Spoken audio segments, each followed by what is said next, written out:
Assalamualaikum warahmatullahi wabarakatuh. Perkenalkan, nama saya adalah Iqbal Farelio Revanska, kelas 12 MIPA 4, absen 3.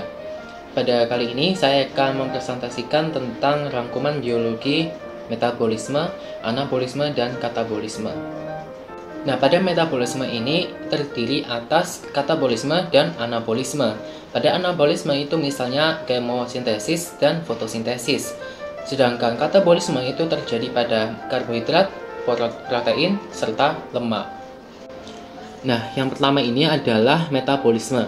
Jadi, metabolisme itu merupakan serangkaian peristiwa reaksi-reaksi kimia yang berlangsung dalam sel makhluk hidup. Melalui proses metabolisme, makanan akan dimakan dapat diubah menjadi energi untuk kelangsungan hidup.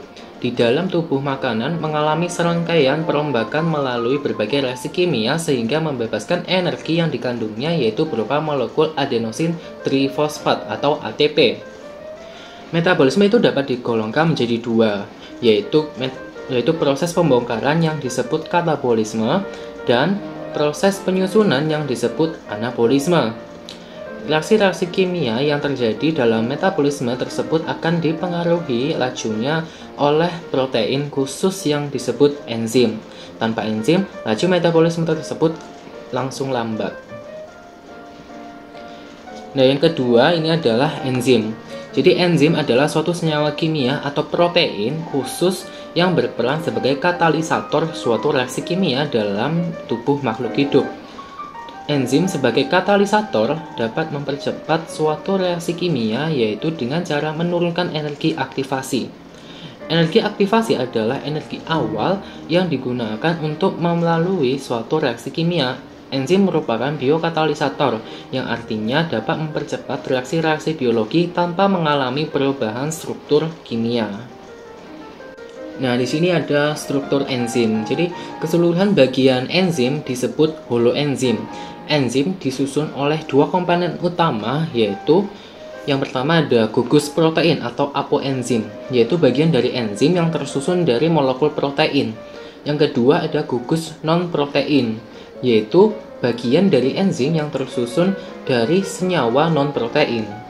Enzim memiliki sisi aktif, yakni bagian atau tempat pada enzim yang berfungsi sebagai tempat menempelnya substrat.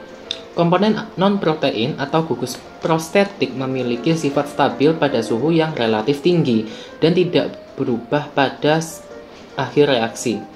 Gugus prostetik dibedakan menjadi kofaktor dan koenzim.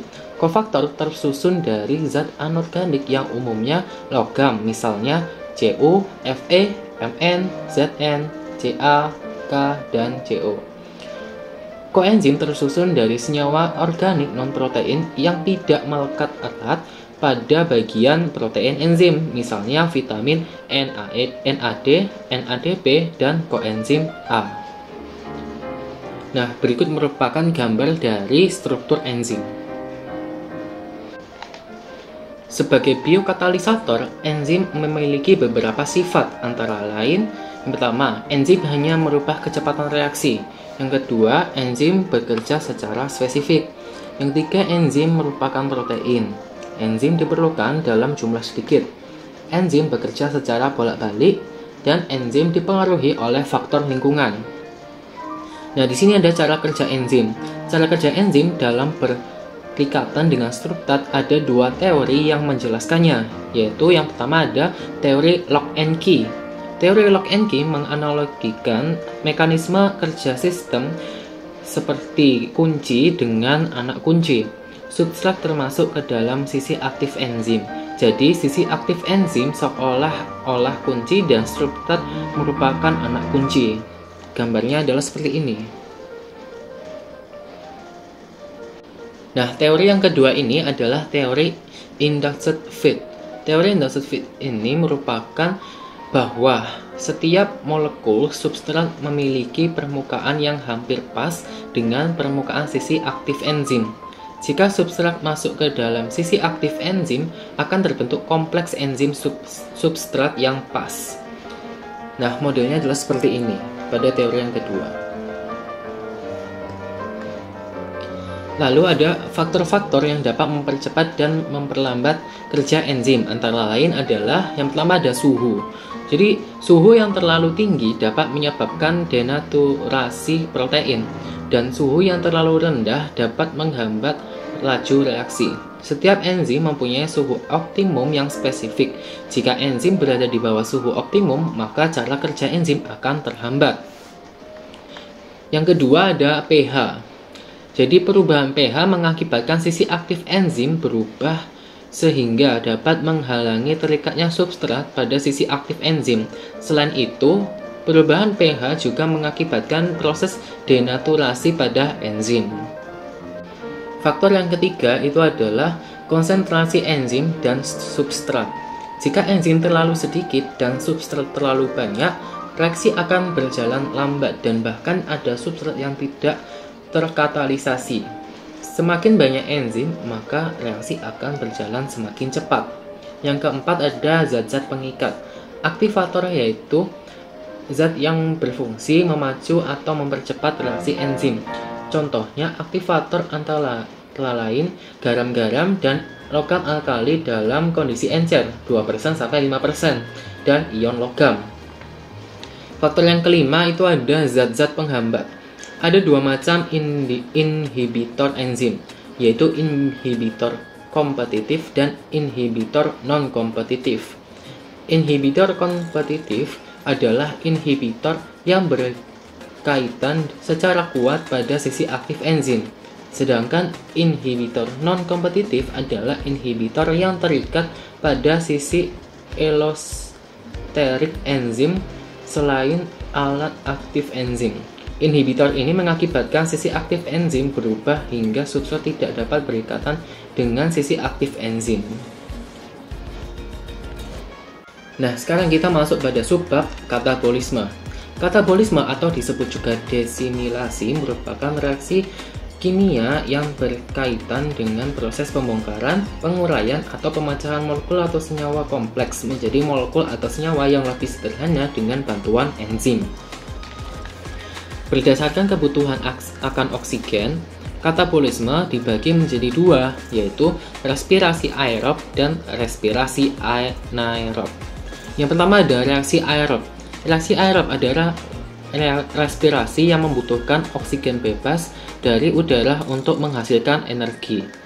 Respirasi bertujuan menghasilkan energi dari sumber nutrisi yang dimiliki.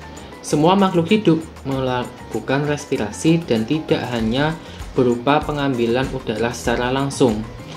Respirasi termasuk ke dalam kelompok katabolisme karena di dalamnya terjadi penguraian senyawa kompleks menjadi senyawa yang lebih sederhana. Diikuti dengan pelepasan energi yang kita gunakan dapat berasal dari hasil metabolisme tumbuhan. Respirasi aerob dapat dibedakan menjadi 4 tahap. Yang pertama ada glikolisis, yang kedua ada dekarboksilasi oksidatif, yang ketiga ada siklus Krebs, yang keempat ada transport elektron. Nah, tahap yang pertama ini adalah glikolisis. Glikolisis adalah peristiwa pengubahan molekul glukosa yang terdiri atas 6 karbon-karbon menjadi 2 molekul yang lebih sederhana, yaitu asam pirufat yang terdiri atas 3 atom karbon. Glikolisis itu terjadi dalam sitoplasma sel. Prosesnya terdiri atas beberapa langkah dan seperti pada gambar berikut merupakan proses dari glikolisis. Peristiwa glikolisis itu menunjukkan perubahan dari glukosa kemudian makin berkurang kekomplekan molekulnya dan berakhir sebagai molekul asam pirufat. Produk penting glikolisis dari satu molekul glukosa adalah yang pertama ada 2 molekul asam pirufat, 2 molekul NADH sebagai sumber elektron berenergi tinggi, dan yang terakhir adalah 2 molekul ATP. Nah, tahap yang kedua ini adalah dekarboksilasi oksidatif. Dekarboksilasi oksidatif asam pirufat berlangsung dalam matriks mitokondria dan merupakan reaksi kimia yang mengawali siklus Krebs. Hasil akhir dari proses dekarboksilasi oksidatif ini akan menghasilkan 2 asetil CoA dan 2 molekul NADH. Pembentukan asetil CoA memerlukan kehadiran vitamin B1. Nah, pada gambar berikut merupakan tahap dekarboksilasi oksidatif. Tahap yang ketiga adalah siklus Krebs. Siklus ini disebut juga siklus asam sitrat. Siklus Krebs berlangsung di dalam mitokondria pada kelompok eukariota, sedangkan pada kelompok prokariota berlangsung di dalam sitoplasma. Berikut merupakan gambar dari tahap siklus Krebs. Siklus Krebs ini itu mempunyai 3 fungsi, yaitu menghasilkan NADH, FADH, ATP, serta membentuk kembali oksaloasetat. Nah, tahap yang keempat atau tahap yang terakhir ini adalah transport elektron. Merupakan serangkaian peristiwa pemindahan elektron dan ion hidrogen H+. Selama 3 proses sebelumnya, dihasilkan beberapa reseptor elektron yang bermuatan akibat penambahan ion hidrogen. Reseptor-reseptor ini kemudian akan masuk ke transfer elektron untuk membentuk suatu molekul berenergi tinggi, yaitu ATP. Reaksi ini berfungsi untuk membentuk energi selama oksidasi yang dibantu oleh enzim pereduksi. Berdasarkan uraian di atas, dapat disimpulkan bahwa selama proses respirasi aerob dihasilkan sekitar 38 dengan rincian sebagai berikut. Pada proses glikolisis menghasilkan 8 ATP, pada proses dekarboksilasi oksidatif menghasilkan 6 ATP, pada proses siklus Krebs menghasilkan 24 ATP, sehingga jika dijumlah akan menghasilkan total 38 ATP. Nah, pada yang kedua ini adalah respirasi anaerob. Respirasi anaerob adalah respirasi yang tidak membutuhkan oksigen untuk menghasilkan energi. Respirasi anaerob juga menggunakan glukosa sebagai substrat. Respirasi anaerob sering juga disebut fermentasi. Pada fermentasi, glukosa dipecah menjadi 2 molekul asam pirufat 2NADH dan terbentuk 2 ATP. Tetapi fermentasi tidak bereaksi secara sempurna memecah glukosa menjadi karbon dioksida dan air, serta ATP yang dihasilkan pun tidak sebesar ATP yang dihasilkan dari glikolisis. Nah, dari produk yang dihasilkan, fermentasi diberikan menjadi 2, yaitu yang pertama ada fermentasi asam laktat, adalah fermentasi glukosa yang dihasilkan asam laktat. Fermentasi asam laktat dimulai dengan glikolisis yang menghasilkan asam pirufat, kemudian berlanjut dengan perubahan asam pirufat menjadi asam laktat. Pada fermentasi asam laktat, asam pirufat bereaksi secara langsung dengan NADH membentuk asam laktat. Nah, berikut merupakan gambar dari tahap fermentasi asam laktat. Nah, yang kedua ini adalah fermentasi alkohol. Pada fermentasi alkohol, asam pirufat diubah menjadi etanol atau etil alkohol melalui 2 langkah reaksi, yaitu yang pertama pembebasan CO2 dari asam pirufat yang kemudian diubah menjadi asetaldehida. Yang kedua, reaksi reduksi asetaldehida oleh NADH menjadi etanol. NAD yang terbentuk akan digunakan untuk glikolisis. Berikut gambar dari tahap fermentasi alkohol. Pada respirasi anaerob, energi yang diperoleh itu lebih sedikit dibandingkan dengan respirasi aerob. Energi yang dihasilkan pada reaksi anaerob itu 2 ATP setiap molekul glukosa. Nah, sekarang ini kita masuk pada subbab anabolisme. Anabolisme disebut juga asimilasi atau sintesis, merupakan rangkaian proses reaksi kimia yang berkaitan dengan proses penyusunan atau sintesis molekul senyawa kompleks dari molekul atau senyawa sederhana, atau penyusunan zat dari senyawa atau molekul sederhana menjadi senyawa yang kompleks. Anabolisme yang menggunakan energi cahaya matahari disebut fotosintesis. Sedangkan anabolisme yang menggunakan energi kimia disebut kemosintesis. Berikut ini merupakan penjelasan mengenai fotosintesis dan kemosintesis. Yang pertama ada fotosintesis. Fotosintesis adalah proses pengubahan zat anorganik H2O dan CO2 oleh klorofil menjadi zat organik atau karbohidrat dengan bantuan cahaya. Peristiwa fotosintesis dapat dinyatakan dengan persamaan reaksi kimia sebagai berikut. 6CO2 ditambah 6H2O pada klorofil dan dibantu oleh cahaya menghasilkan C6H12O6 atau glukosa ditambah 6O2. Proses fotosintesis yang terbagi di klorofil berlangsung melalui dua tahap reaksi, yaitu tahap reaksi terang dan tahap reaksi gelap. Reaksi terang memerlukan cahaya matahari, sedangkan reaksi gelap tidak memerlukan cahaya matahari. Secara keseluruhan, fotosintesis berlangsung di dalam kloroplas. Yang pertama ini adalah reaksi terang. Reaksi terang akan berlangsung jika ada cahaya, misalnya cahaya matahari. Energi ditangkap oleh klorofil untuk memecah molekul air. Pemecahan inilah yang disebut dengan fotolisis. Reaksi terang merupakan salah satu langkah dalam fotosintesis untuk mengubah energi matahari menjadi energi kimia. Reaksi terang ini berlangsung di dalam grana. Fotosistem adalah tempat berkumpulnya beratus-ratus molekul pigmen fotosintesis.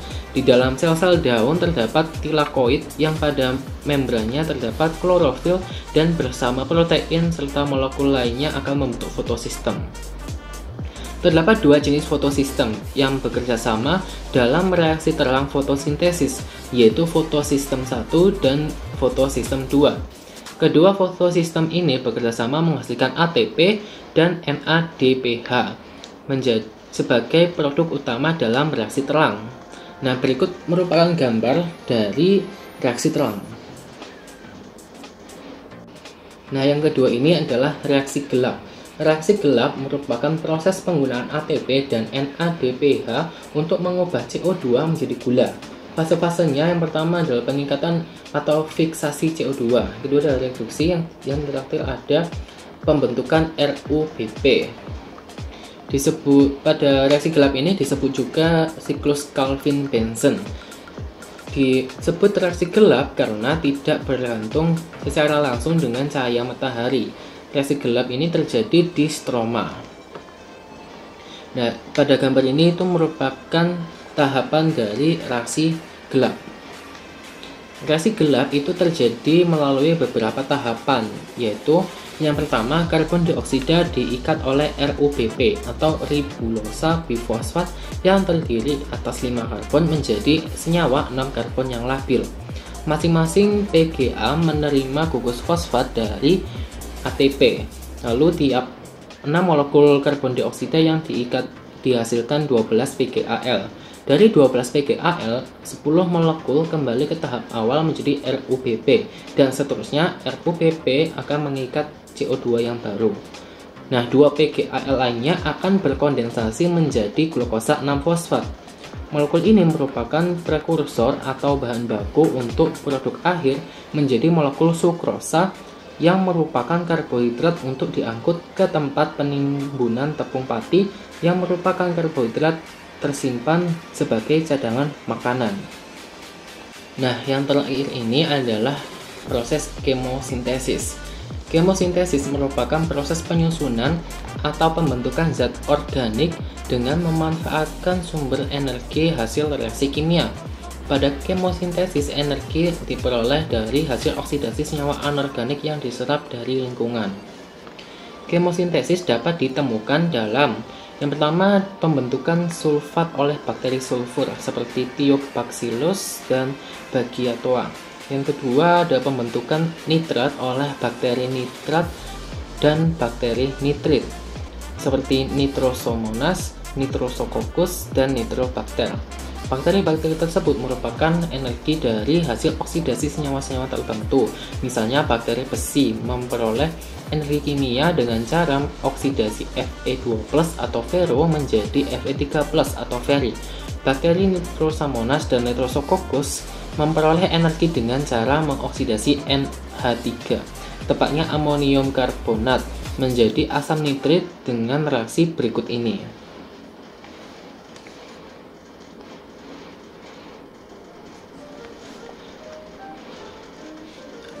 Organisme yang melakukannya disebut kemoautotrof. Bakteri kemoautotrof ini akan mengoksidasi senyawa-senyawa tertentu dan energi yang dihasilkan tersebut akan digunakan untuk asimilasi karbon.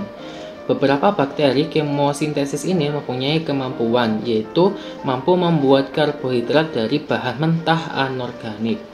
Energi yang telah didapat tersebut dipakai untuk mereduksi karbon dioksida menjadi karbohidrat dengan cara yang sama seperti yang dilakukan bakteri belerang fotosintetik. Nitrat yang dihasilkan menyediakan keperluan nitrogen bagi tumbuhan.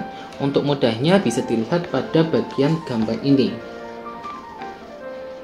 Sekian presentasi yang saya lakukan. Mohon maaf bila ada salah kata atau perbuatan. Saya akhiri. Wassalamualaikum warahmatullahi wabarakatuh.